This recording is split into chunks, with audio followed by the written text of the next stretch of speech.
हाय, hello, नमस्कार. कशा आहात सर्व? मस्त ना? तर कोणाकोणाचं नशीब ना एवढं खराब असतं, एवढं म्हणजे की खूपच, त्याला ना सीमाच नसते. त्याच्यातून एक मी आहे.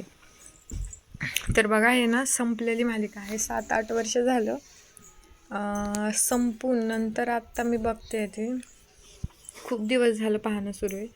हा 3रा भाग सुरू आहे आणि मस्त दुपारच्या नंतर जर सुरू होतं. तर काल बनवलेला खिचडी भात इतका छान झाला होता, पण माझ्या ना लक्षातच नव्हतं. आणि तो नंतर मी ज्यावेळेस पाहिला त्यावेळेस पूर्णपणे असा खराब झालेला होता, म्हणून मी ना बोर झाले होते आणि तो फेकून देत होते. नंतरचा ना टाईम झाला होता चहाचा. तर माझा ना चहा मी फुलपात्रामध्ये ना ओतून ठेवला होता आणि माझ्या लक्षातच नाही की तो टोप आहे त्याच्यामध्ये गरम करावा लागेल. पण तो ना मी धुवायला काढला, त्याच्यामुळे ना आळशीपणामुळे मी फुलपात्रामध्येच चहा गरम करायला ठेवला आणि थोडा गरम होत होता चहा. त्याच्यानंतर ना इकडे माझ्याकडं होतं दूध. कालही थोडंसं उरलेलं होतं आणि आजही. तर मला ना त्याच्यापासून बनवायचं होतं पनीर.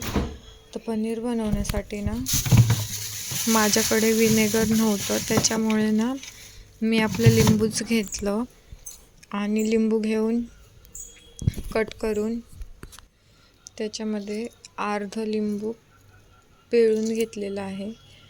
आणि हे बघा, त्याच्यामध्ये बी पडली होती, मला सापडतच नव्हती. मी त्या सालेनंच काढायला बघत होते.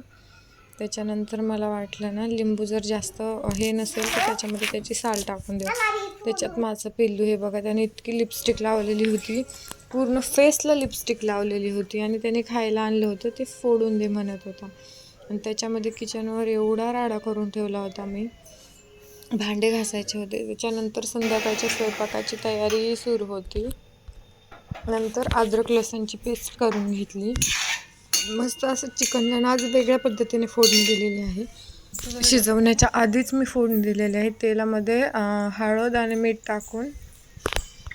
नंतर ना त्याच्यामध्ये अद्रक लसूणची पेस्ट टाकलेली आहे. आणि तेवढ्यात आमची जानोडी मला ना बोलवण्यासाठी आली होती.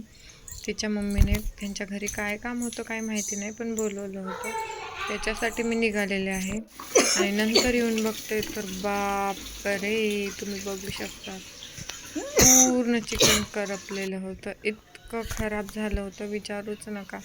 त्याच्यानंतर ना माझा सगळा मूडच ऑफ झाला. 2 भाकरी बनवून घेतल्या मी आणि त्याच्यानंतर मी सिंपल अशी वरतूनच कांदा टोमॅटो ते ना चिरून कट करून टाकून दिलं होतं. आणि मग माझ्यासाठी ना मी 2-4 वांगे घेतले आणि त्याचं भरीत बनवत होते. तर वांगे घेऊन मस्त असे फ्राय केले आणि भरीत खूप मस्त असं हे भरीत झालं होतं. खूप म्हणजे खूप, जसं दिसते ना त्याच्यापेक्षा भारी टेस्ट होती त्याच्यामध्ये. मस्त फ्राय करून घेतलेलं आहे. मी खूप वेळ फ्राय करते भरीतला, कमी गॅसवर, फुल गॅसवर. आणि हे जे आहेत ना मी सकाळी आणि